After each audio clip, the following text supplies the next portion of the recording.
Justin, and I am a son of God and an addict, and the host of the RECO12 speaker meeting.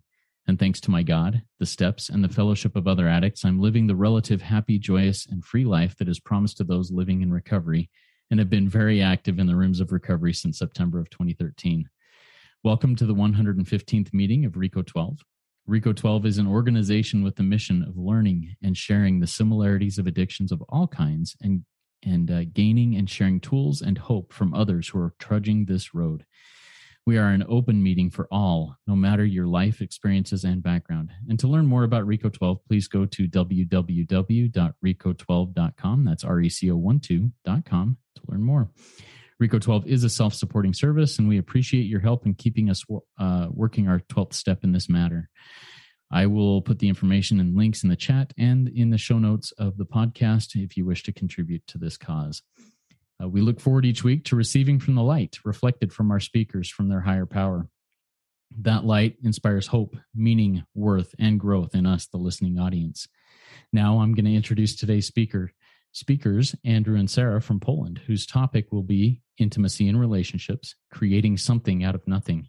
And here's a little bit about them as they sent me in their own words. Andrew he's a 47-year-old recovering sexaholic, sober for over 6 years.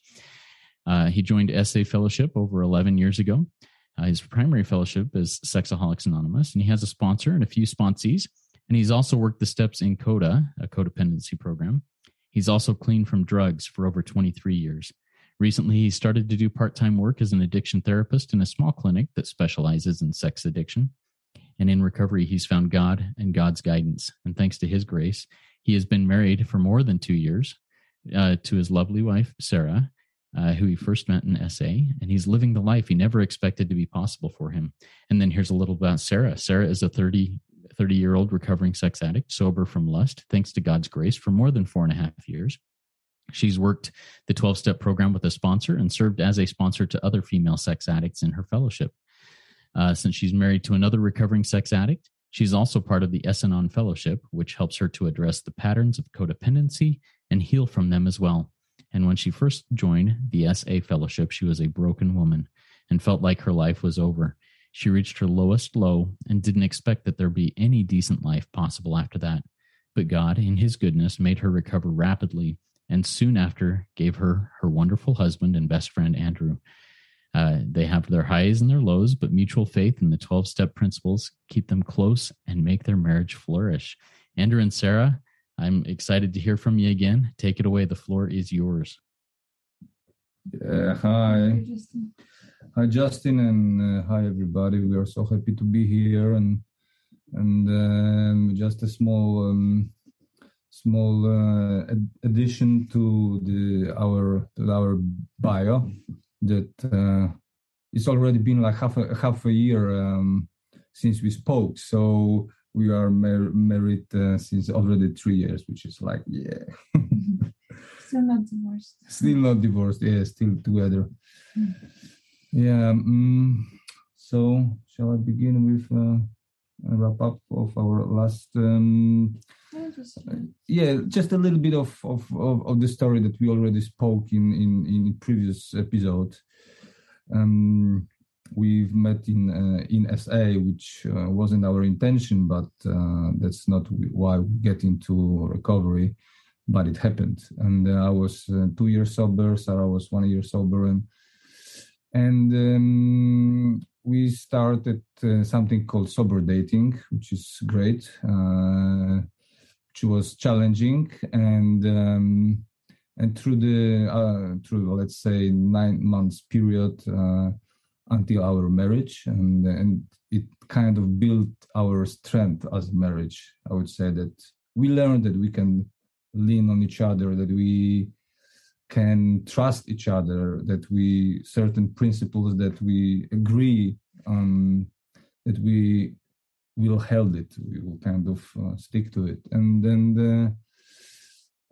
of course we didn't have any intimacy before. The first moment that I that we get intimate, it was our wedding night, and it was really beautiful moment. I cried. We both kind of Or I didn't. you didn't, but I did. Yeah. It's nice that you did.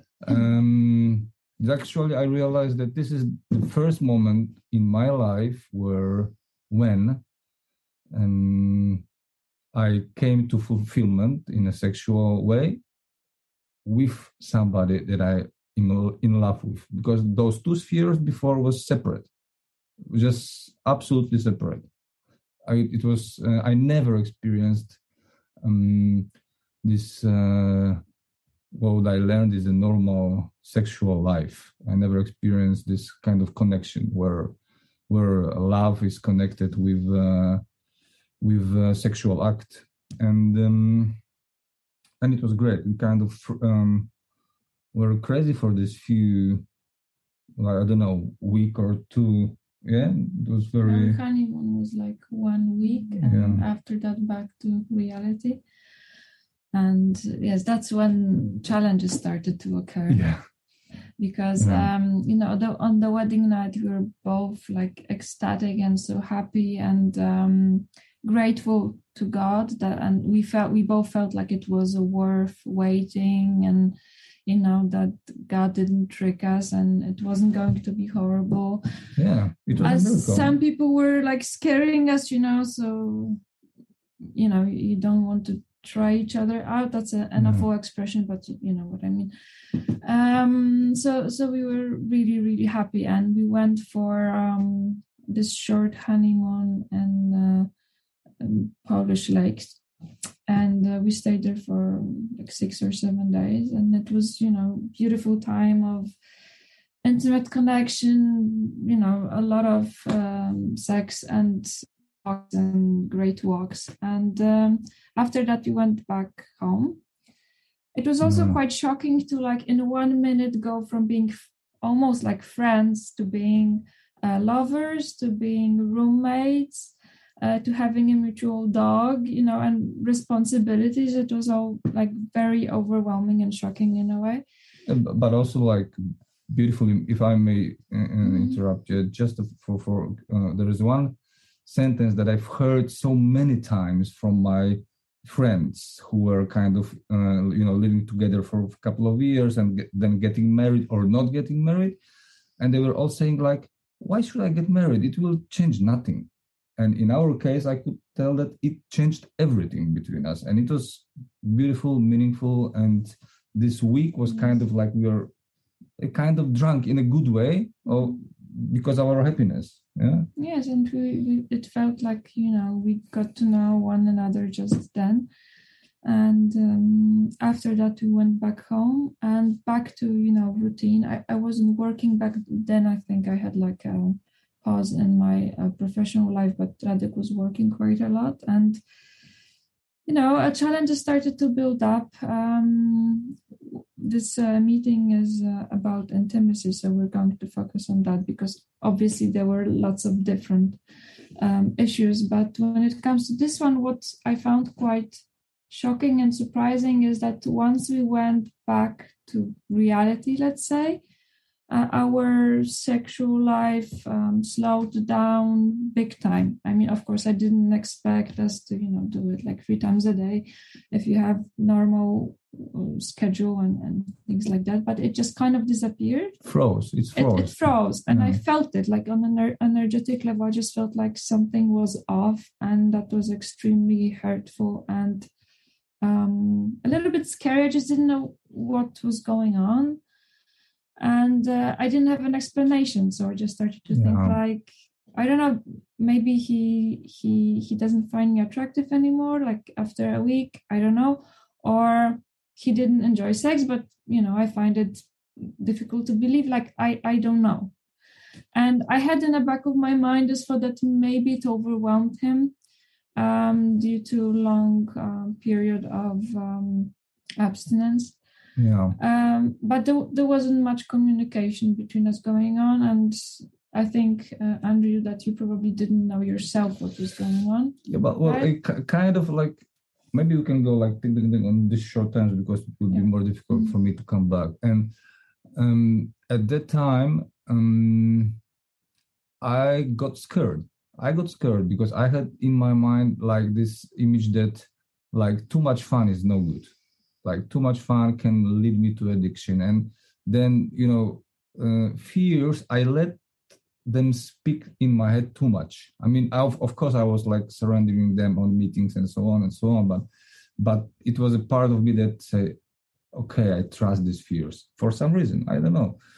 And then I started to remind myself all these shares that I've heard on SA meetings from, let's say, people who were recovering in the marriages. So like, how many problems they are having. And I started to analyze, maybe that's what I will have. And also I felt on a physical level kind of hungover, I must say, because after that period of not having any intimacy, any touch, or not speaking about sex even, like I think it was kind of very powerful emotions and stimulants and hormones, whatever. And I felt like overwhelmed with that. And I felt also that it might be dangerous, that maybe I will come back to my active addiction somehow. I don't know how, but it was, and I froze in that time. Yeah, so there was a lot of analyzing going on in his head and in my head as well, because I didn't know what was going on. So I started to attribute it to myself. And I think that's when the S-Anon part of me took over, that I didn't realize because I was not on the program back then and I didn't know other wives of sex addicts. At least I don't think so. I wasn't very active in this community anywhere.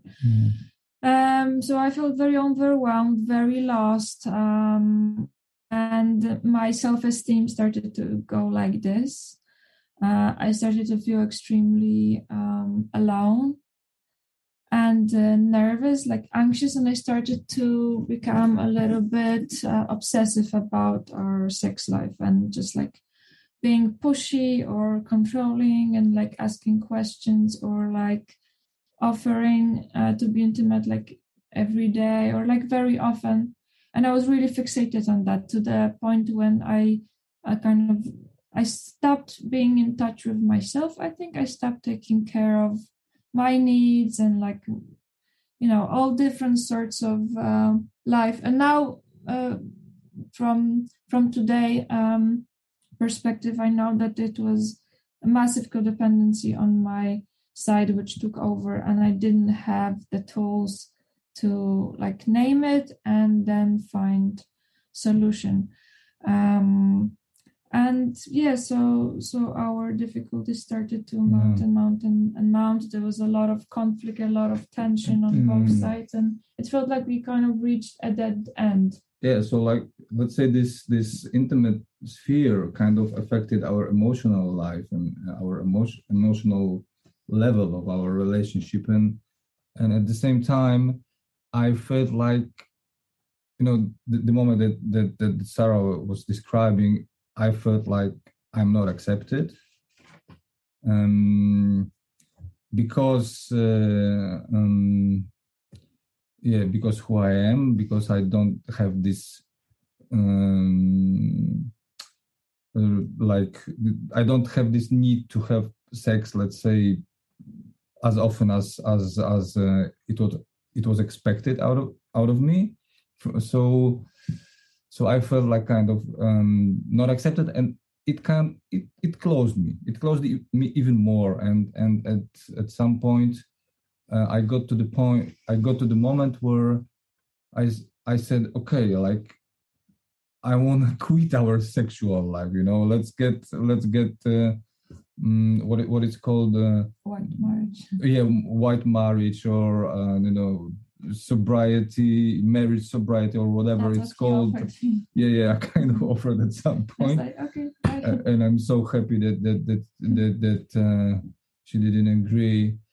But it was one moment where we were really kind of lost what is good, what is right, what how it should be, and I think that in this moment we kind of agree that okay, like let's get intimate like once a week, the Sunday. Yeah, I think I heard a story like that, a sharing an essay, someone, I think it was like a male sex addict, saying that routine really is beneficial to him and his wife, because him being a sex addict, he has some sort of structure. So during the 6 days of the week, he's not thinking about it, and just this one day he knows that there's space for that dedicated to it. And for his wife, it's kind of also freeing, because she's not being like, poked all the time. So I thought that maybe in our case it's going to be good. So we agreed on that. It was like every Sunday, and it wasn't too bad. I think it really helped me. Like, I calmed down a lot, and we agreed that there wouldn't be awful lot of expectation about what was going to happen. Like, it could be even like, some sort of touch and conversation, but we were just going to have this moment of being really close. And I think it was like one step towards recovery. It was a good idea to start with. But we were still like on a very different level, libido and expectation wise. Like, I was still ready to go like, 6 times a week, and he was still ready to go like once a month. And it felt like there was a really huge disproportion at that point. We don't have that much. We have like 15 minutes, and then we go to. Well, it was one moment. Let's say it was one moment which was really big crisis. Like Sarah, she decided to move out to go to her friends in other city, and it was like kind of big crisis between us, and it was a moment of change. Let's say it was a moment of change, and maybe let's say something about what helped us through this hard and difficult year. So first of all, it was. I would just like to say, what leaving the house meant for me. I think it was. I mean, I don't know if that's the best way to solve conflict. Probably not. But I felt hopeless, and I felt like I didn't know what to do, and I felt really miserable, and I feel like we were going nowhere. And I think it was like my way of creating first boundary and saying no in a strong way for the first time, because I felt like a lot of coldness and rejection. And for me, it was like kind of going away to rediscover myself, because I was so codependent. I wasn't able to feel my own needs and feelings being so close, because I was like always fixated on Andrew, his needs, his behaviors, and that was my part of illness. So I needed to like move myself physically to gain space, and that was very helpful for me. Like, from that perspective, after several days, I just started to feel like, okay, so that's not working for me, and that I find unacceptable, and maybe this is kind of wrong on my part. And I kind of created like a list of the things I feel that need to change, and Andrew's behavior and my behavior, and what is the gray area when we can both agree on. And for me, like, number one thing was that we were not going to be white marriage, and this is not what I signed up for. And I think it would be like really kind of, wrong and hurtful. And it's important, like, we both have to be happy in that area, whatever that means, and we have to meet halfway at least. And the other thing is, I strongly felt that my husband needed to like do therapy devoted to that subject. Like, I've been through several therapies. So let's say more to do emotions and then kind of freezing, defrosing my heart, let's say, in that way, because I want to just say, honey, that it was all right. I mean, what you did, that you moved out for some period. It was all right because it worked, first of all. And second of all, I'm kind of bull terrier in a way I think and act, like I'm going like, Rrr. We had this dog, Amo, if it was his name, and we were kind of very much alike. Yeah. And so at this first year, I was just like, okay, I want to have it this way, that way, no other. My way or the highway. And I had very weak boundaries. As someone codependent and growing up in a household where you couldn't say no. For me, it was like, oh, okay, so I'm going to that. Oh, okay, so I'm going to this. And after a year of that, I was like gone, like, boundaryless. And I felt like I lost myself big time. And when I moved out, I realized that it was my responsibility to build myself to be strong enough to be able to create boundaries for Andrew that he needs. And this way I'll be able to respect myself, respect my husband, and love him for the way he is. So it's not the best approach to be polite to him. It's like Radek said, like there are different breeds of dog. Maybe you can, I don't know, have a nice chit chat with, what are they like nice? Chihuahua. Chihuahua. What's that? And with Bull Terrier, you're like, no, this is your place. You're not going on a couch. You're not going on the kitchen table. Like this is these are the boundaries. True. And I'm really grateful that God gave me my husband. I felt like he knew what he was doing because I was boundaryless. I was a pushover big time. Like I was always bullied at work and school and stuff. And I feel like there was a lot of my responsibility in it. So God gave me Andrew, who was like very strong-willed, and I had to like really kind of wake up and mature and toughen up and be more direct about what I need, what I want, and what I'm not going to accept. And that was very helpful, and it still serves me to that day. Like I'm more assertive in other relationships and areas of life, and I feel like I'm more successful thanks to it. So it's wonderful how God can do something good out of a difficult situation, and that he always knows who we need as a spouse, I feel. And on the other side, like, this kind of having this Bull Terrier attitude, which is like, it's connected to low empathy level and, reaching to the goal no matter what and stuff like that. So God gave me Sarah, who said at some point, like, stop it, open your heart or die. and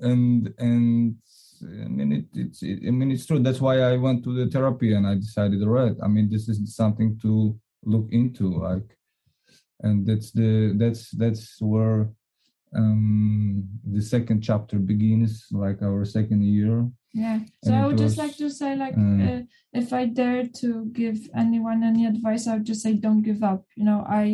I just felt like we were not going to accept. I'm showing the ring. That means, for us. But I didn't mean like breaking up. I meant like not settling for the shape in which your marriage is in. And I felt like it was like slow death, like we were going to cripple or we were going to flourish. And I never accepted, you just have different levels of libido. I always felt like it was BS and the reason was different and we needed to work on the core of the issue, and it has happened. God really healed us big time. So you wanted to share I will say something about this don't give up that you said, that it have many meanings, and for me also it means like we were just speaking before this speakers meeting, like that's why the program says marriage. That's why the program doesn't say relationship or something. It says marriage. It says big time commitment. Like there were so many times that we would give up if not the marriage. Yeah. Like, would you like to be for the rest of your life with Bull Terrier? At some point, like, a few years ago, you would say no. And I would say no for some other reasons. And so this is the meaning of it, that actually we kind of grab after the worst crisis in our marriage, and also the fact that we were still in love, even though like sometimes we would hate each other's gut, but we find that it was really crucial that when we got married there was like a very high level of attraction on both sides, and it's not only physical but like emotional, intellectual. So we feel like it was a really important basis that kept us together. So the marriage is not the punishment for the sins or something like that, or for the sins of the previous life. It's just like the biggest reward, and I'm so happy that I found Sara attractive on every possible level. And some people in the fellowship just kind of advise, don't go for the most attractive person for you, because that's going to trigger issues. But I don't know, I think our experience is different. Like, we really appreciate that God gave us spouse that we find really attractive, and that kind of keeps us sober in a way, because like we have everything we need and want in one another. And it's beautiful. Like, I don't have to think about other men or other scenarios or other possibilities or like what if, because like, Andrew is exactly the guy I always wanted and dreamed of. And same here. Yeah. So, what healed our sex life? Healed our sex life, and how is it now, maybe? Yeah. Okay, so let me start from the last thing. Like, things are really great with us right now. I feel like our intimacy is exactly what I always wanted, and I'm still so like surprised that it happened. And it's difficult to like put a finger on what was the biggest factor. I think it was a lot of work on both sides. Like, I committed to Esanon a lot more. I started to understand my kind of codependent mechanisms. I will show you one.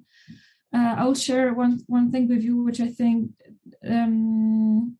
explains perfectly the nature of my codependency. When I was working the Sanon program with my sponsor, I opened our closets when we were married and living together. And on the right side, there were Andrew's t-shirts, like kind of folded really carefully and due to the color. And on the left side, there were my clothes, and they were like that. And I was responsible for our wardrobe. So I was folding his t-shirts and like giving a lot of care to his part of wardrobe. And there was me, like this big neglected chaos. And it was so powerful. Like, no sponsor could convince me that I am fixated on my husband and I'm not taking good care of myself. But when I saw that, I was like, okay, so now I know I have a problem. So let's just, give myself more time and care and just leave him alone for a while.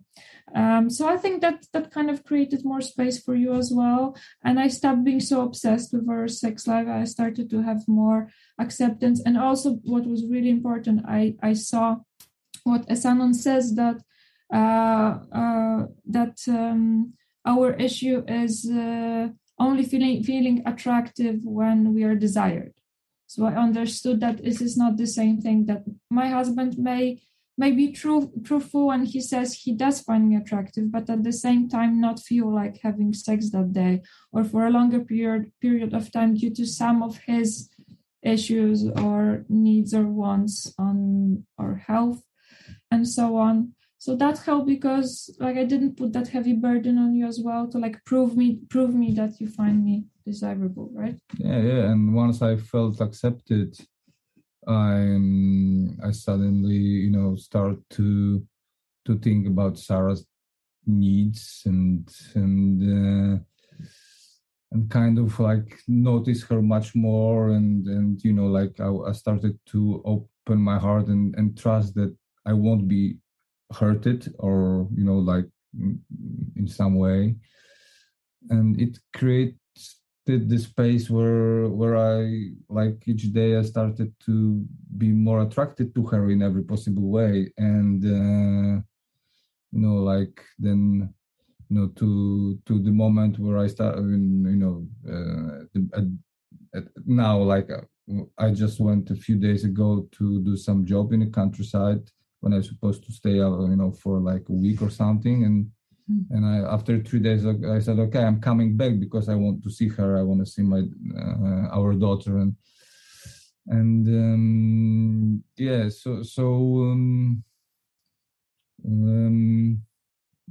definitely also our beautiful daughter, her coming to the world was actually pregnancy affected our sex life really positively, which I find surprising. But I think once I got pregnant, I just kind of counted down a little bit. I feel like a big part of my kind of sexual anxiety was also feeling like I'm pushing 30 and maybe I'm not going to get pregnant because we're not having much sex at all, and we don't have like a regular pattern. And I felt rejected as a woman, so I felt like maybe he doesn't want to have kids with me. And that was also very painful. So once I got pregnant, and it was actually wonderful because I found out that I was pregnant one day after Andrew said, you know what, I feel like I would really like to give you our baby now. I would like to have a kid with you. And I was already pregnant, which I didn't know. Yeah. And so I got pregnant at a really nice time in a relationship. So I calmed down because of that. And also I was like busy vomiting and other nice things that you do when you're pregnant. So I wasn't like hyper focused on him, which I think was a good thing. And then after giving birth, I also feel like my libido kind of dropped a little bit to a good level. So now we are a good match that way. But I think the biggest thing is not like hormones, and it's not a libido thing. It was in our head and it was in our relationship. It's purely relation, and always the sex life was let's say a reflection of how things are on emotional level between us, and like coming back to let's say SA guidelines, let's say, which I still find useful, some of them. I would say that what is still valid, like, okay, we use our sex life to create our intimacy, not for any other purpose, not to distress, not to relax, not to, I don't know what else. And the second thing, here and now, we are present in the moment. And that's what's really working, and that's a healthy sex for me. And I guess we haven't spoken a lot about what we find to be healthy sexuality, right? So for me it's not about what we do at all. It's not like this position's okay, this is not, like that type of sex is taboo, and like this is not at all in the heart of what is healthy sex for us. It's all about intention and the feelings that we have. Like, for example, for me, from an SA and SNON perspective, because I'm both an addict and a codependent, if I'm pushing my husband to have sex because I'm neglecting other areas of my life, I don't feel good about myself, or I'm stressed about work, or I'm upset about not getting that job or having some sort of failure. If I'm not feeling attractive, if I'm bored and I'm like poking him to have sex, that's not sober for me. If he says no, I don't feel like it, I'm not feeling well, and I'm poking him or I'm like manipulating him into it, that's not sober, because that's kind of objectifying him. And if I really need to have sex to feel feminine, that's also not very sober for me. And if I don't feel like having sex, which happens from time to time, and right now I kind of have more of these days as I'm being more in touch with myself, which I find surprising. I think I was so concentrated on Andrew's sexuality that I wasn't even in touch with the fact that sometimes I really don't feel like having sex and I would like to cuddle, or I just want to be by myself and I want to read a book. So now I'm learning also to like say, I don't feel like it, and it happens from time to time. So it's all about being in touch with myself, with my husband, being respectful and being free, like we can do it and we cannot do it. I'm kind of embarrassed to say that I know in the past I was like so rigid, and like if if we said we were going to have sex and it wasn't happening, I was like mad. I was being mean, like all sorts of behavior that addicts do, because like, that was taken away from me. And right now it's not like that at all. Like, I don't really think about it. It's very spontaneous, and that's what makes it lovely. Like, it's free. It's like kind of like breathing. And it says in the big book that sex finds its normal place in life. And that's what happened. It's like, it was here, and it was like this big and confusing thing that was taking so much of our space. And now it's just like one of other wonderful things in our life that we really love and enjoy. Yeah. And it's about having fun. There is nothing like whatever we both agree on, it's good. And it's nothing that is unacceptable in general terms. Yeah, I guess it's our time. You guys did. Yeah, thank you so much. What amazing stuff. There's some great stuff in there that you shared. Now, for our live audience, if you have questions for Andrew and Sara, please type them in the Q&A window at the bottom of your Zoom window. It looks like two speech bubbles over the top of each other. We have a few questions that have come in. I've written down several also, so we will get to as many of these questions as we can. Before I move on to that, I want to remind our live and listening audience that Andrew and Sara spoke to us previously in meeting number 83, and that was entitled Sexaholic Nuts and Bolts of a Healthy Relationship. And it was fantastic. It gave some more background of how their whole relationship started and how it came together in the background of that. And it was an amazing talk, and I'm grateful to have developed on that here. All right. A few comments before we get to the questions. This comment is from Christine. She says, thank you so much for speaking about this important issue of sex addiction. It is very underaddressed. And then we have another one from Kasia. She says, wow, this is so good. Thank you, Sara and Andrew. And then Polish word, dziękuję. I don't know what that is. Can you guys pronounce that for me? Dziękuję. Dziękuję. Awesome. Very good. All right. Now, question from Allie. Allie says, Andrew, what difference do you think your period of sobriety before you got married made to your personality and attitude?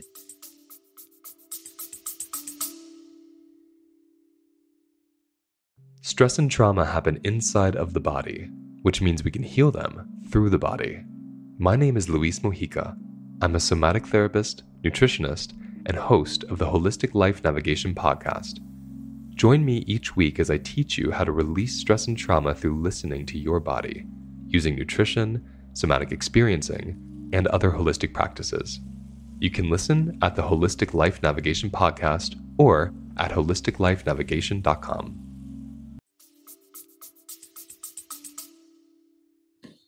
And how did it make you better prepared for marriage? Mm-hmm. All right. Thank you, Ali, for that question. And yeah, it was crucial, man. It was crucial. This is like something, it's like I was a kid. I was a child. I was a boy in terms of relationships and not even speaking about marriage. I was a boy. I was just wanted to be cuddled. Yeah. Yeah. Pogłaskany. I forgot the word. Yeah, I just coddled. Coddled. Yeah, I just wanted to be cuddled by some wonderful woman, and that's it. That was my attitude.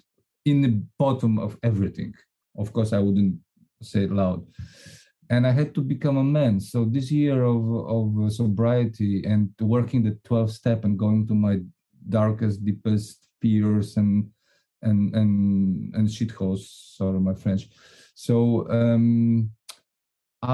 it was kind of initiation process. I initiate through the 12-step program and this year to be a man.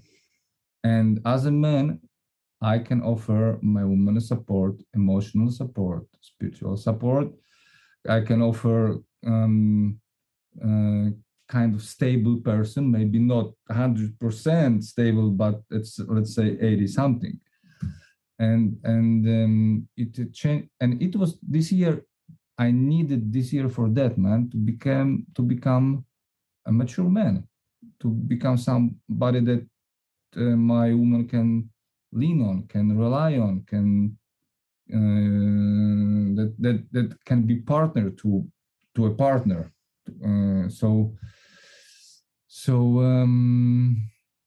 And this was a matter of honesty for me, like, because when I realized that I don't have much to offer to woman, my future wife, let's say, or to any woman, I realized that I have to do my homework, let's say, to become a man. And the 12-step program is like the best initiation ever. It's spiritual. It has clear guidance, clear rules, miles of support, like, the biggest amount of support you can imagine, like hundreds of people around the globe, thousands of people around the globe, and experience, first of all, higher power. So there is, let's say, this elderly, like in a village, there are these elders who knows how to and can guide you through life. And this is it, man. You're kind of like in chaos, right? Yeah, you are in the chaos. So I need this elder, let's say, this 12 old guys with white beards. I need them, I need their support, their wisdom, their knowledge. So that's actually the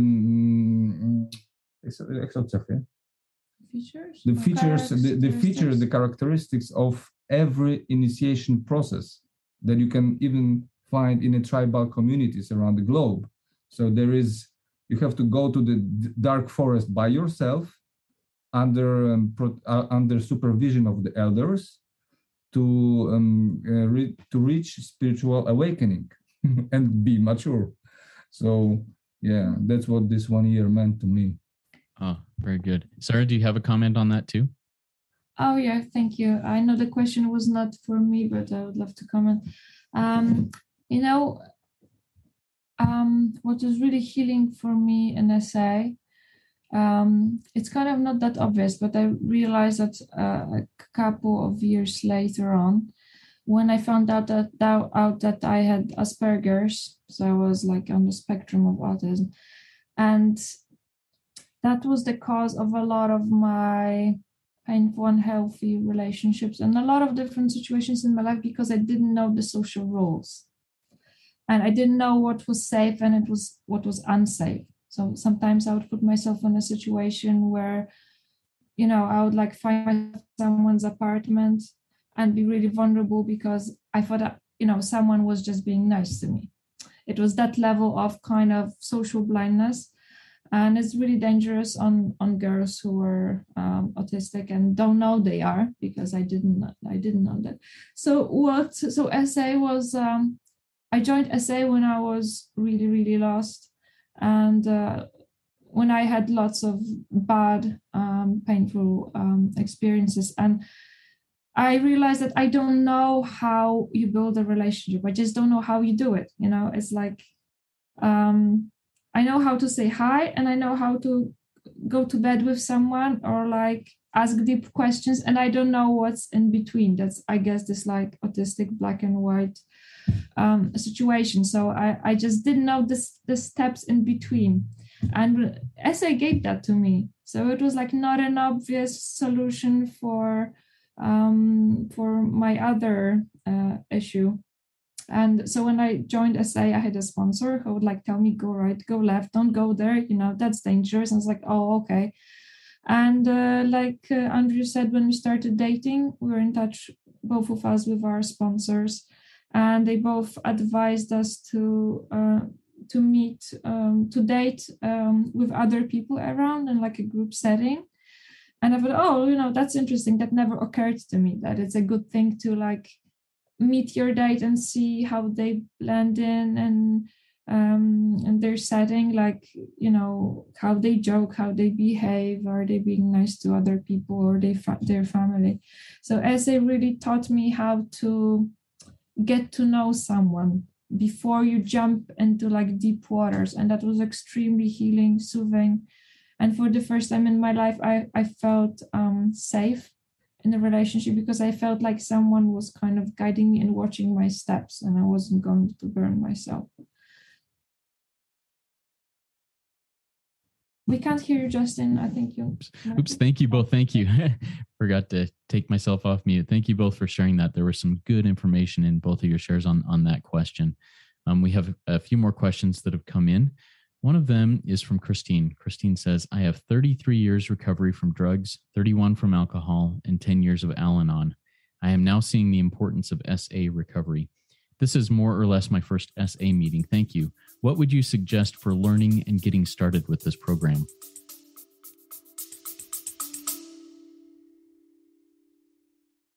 A higher consumption of vegetables may cut your odds of developing depression by as much as 62%.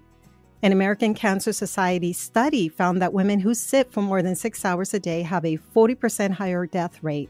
Hi, my name is Maya Acosta, and I'm a health and wellness educator and host of the Healthy Lifestyle Solutions podcast. Join me and the amazing people that I get to talk to as I set out to learn how to improve our quality of life and increase our longevity. You can listen at the Healthy Lifestyle Solutions podcast or at healthylifestylesolutions.org.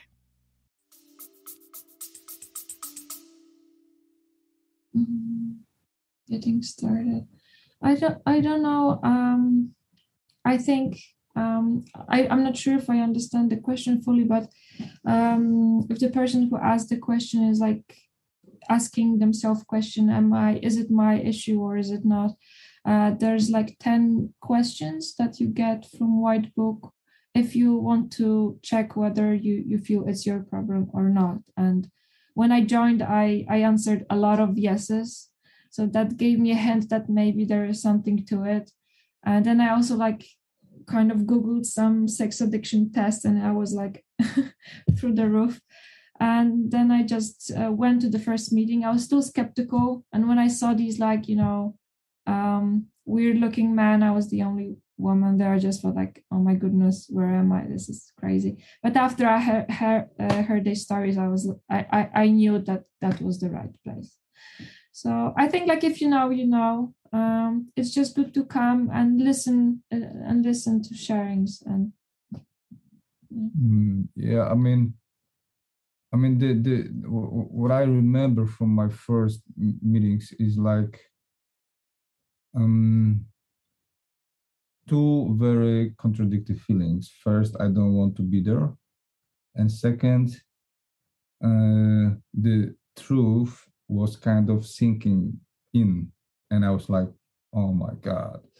So I mean, if you have this second one, like, oh my God, it's so true, or it's so about me, then it means that you're in the right place. If you don't have it, it's not for everybody. I mean, yeah. The essay is like, somebody told me, it's like a gun for an elephant. It's like, like it was created as a gun for an elephant.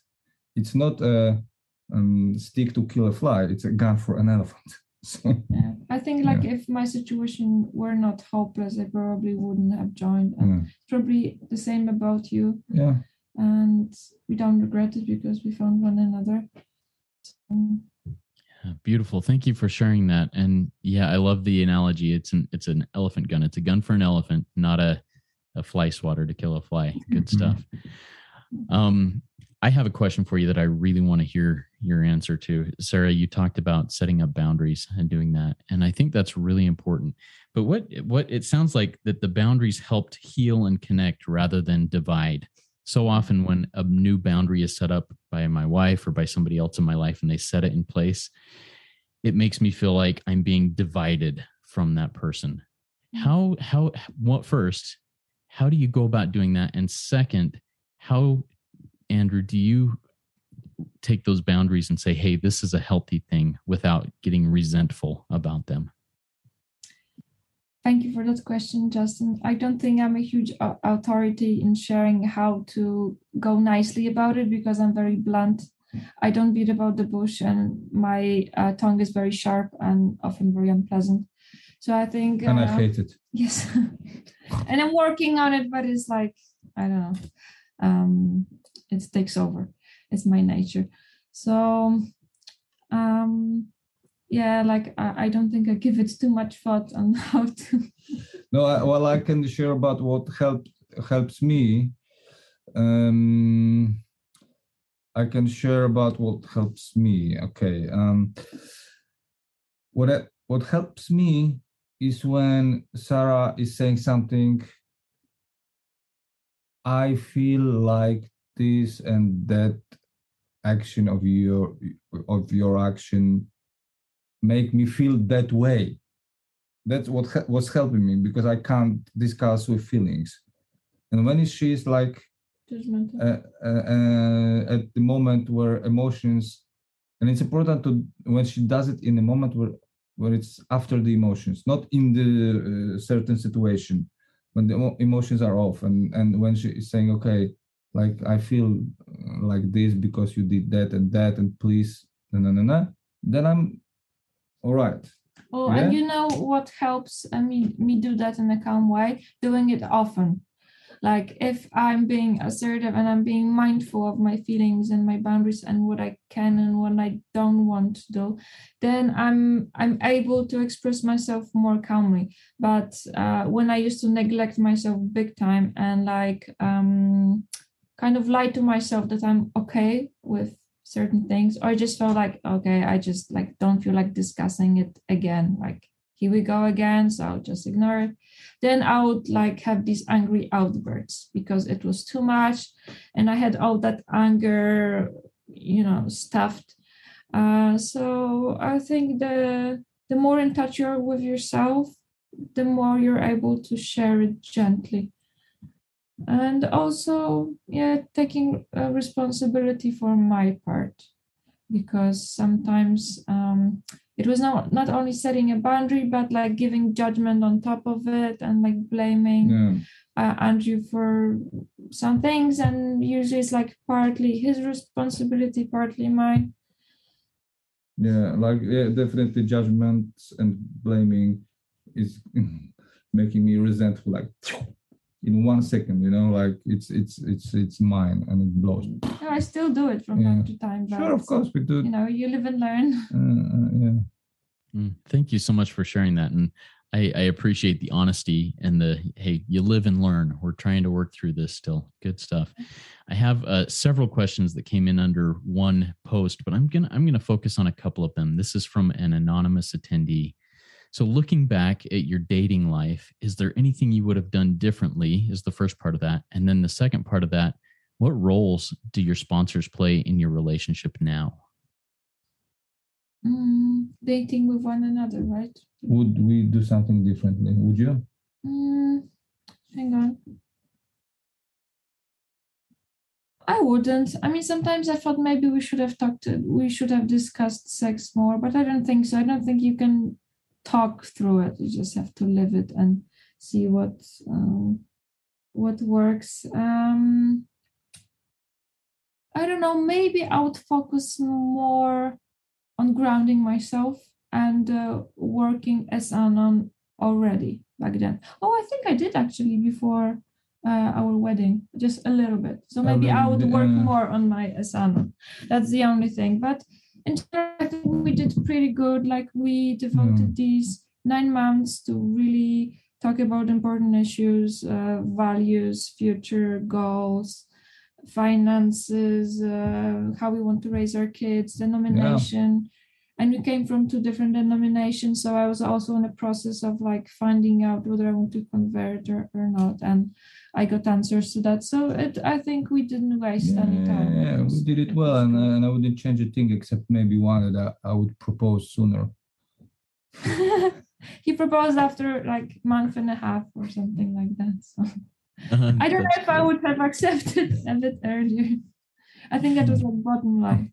And our sponsors, back then I was a lot in touch with my sponsor, like probably every single day. I really needed that. I was fresh in recovery, and there was a really important issue going on, and I needed a lot of guidance. And my sponsor was wonderful. She's a sex addict, obviously, and she also has a sex addict as a husband. So she had a lot to share and a lot of perspective. And at the same time, she wasn't pushy. She wasn't authoritarian. She wouldn't tell me this is right, this is wrong. I was really scared to tell her that I had feelings for Andrew because he was from an SA group, and I was like, oh my goodness, she's going to tell me I'm not sober and I have to avoid these meetings on Tuesdays. And but she listened to me, and she said, that sounds kind of healthy, go for it.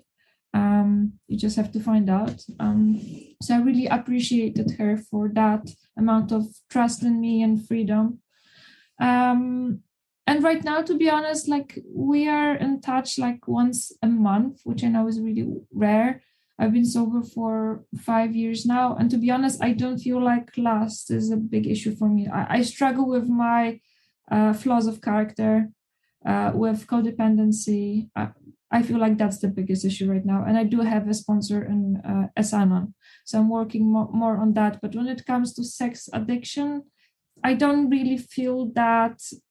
I don't really feel endangered that way. I don't have urges or temptations. I feel like God has healed that, and that's amazing, because I was a full-blown sex addict, and right now I don't even remember how it feels. I feel like, my husband is all I need and want, and right now I also have this freedom of, it can happen, it cannot happen. So I'm not really hyper-focused on recovering from sex addiction, because I feel like that's healed. I know it's controversial, but I do believe that God can heal everything, not just sugarcoat it, but heal it.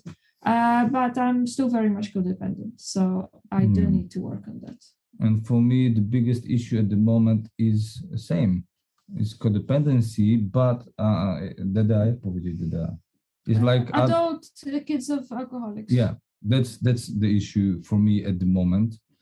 So when I same here, back in in our dating time, very often with my sponsor, situations, how to do second steps in a relationship.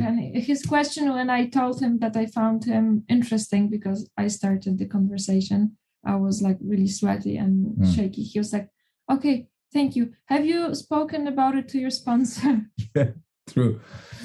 And then oh, and how old are you? That was the second one. Yeah, she's younger than me. But this is the really important thing, that in marriage, actually, I was talking in the first year quite a lot with my sponsor, and his suggestion didn't help me. Because actually he said, okay, maybe you should take time off in your sex life, and that's what we didn't do. So I'm happy about it. But at the moment, with my sponsor, I'm quite rarely in touch. I am due maybe more to the fact that I have the sponsees. Then the same here. I would say pretty much what Sara said, so I won't repeat it. Yeah. Awesome. Thank you so much. Really appreciate this. Very helpful, very engaging, and I love the perspective of getting a married couple sharing this at the same time. Thank you so much, Sara and Andrew. That was a great RECO12 weekly speaker meeting for all addicts and those wanting to learn more about addiction and the recovery therefrom. Please, everybody, please consider joining our private Facebook group. I put the link in the chat. I'll also have it in the show notes, where you can ask questions, answer questions. I'll post the questions from this meeting in there also, so that if you have other answers or thoughts on them, you can post in there. And if you have not yet rated and reviewed the podcast in Apple Podcasts, please go do so now. It's a great way to work your Step 12 and sharing this message with others. I invite the audience to come back next week when we will be hearing from EVS, who is one of the early members of Codependence Anonymous. She's been actively working in that program for over 35 years. Her topic will be how I work my recovery program. I think that hearing from a long-time 12-stepper will be very powerful, and I look forward to this. Now let's launch off into the rest of our day with the Serenity Prayer in Polish that Andrew and Sara will lead us in. Yeah. Boże, ucz mi pogody ducha, abym godził się z tym, czego nie mogę zmienić, odwagi, abym zmieniał to, co mogę zmienić, i mądrości, abym odróżniał jedno drugiego. pozwól Dziękuję Ci, mi co Boże, dzień. za to, co mi dałeś, Co mi zabrałeś i co mi zaoszczędziłeś. Niech się dzieje wola Twoja, a nie moja, Panie. Do zobaczenia w trzeźwości. Oh, thank you so much. You need your own Thank show. you. Awesome. Come trudge this happy road with me. Work it. You are worth it, everybody.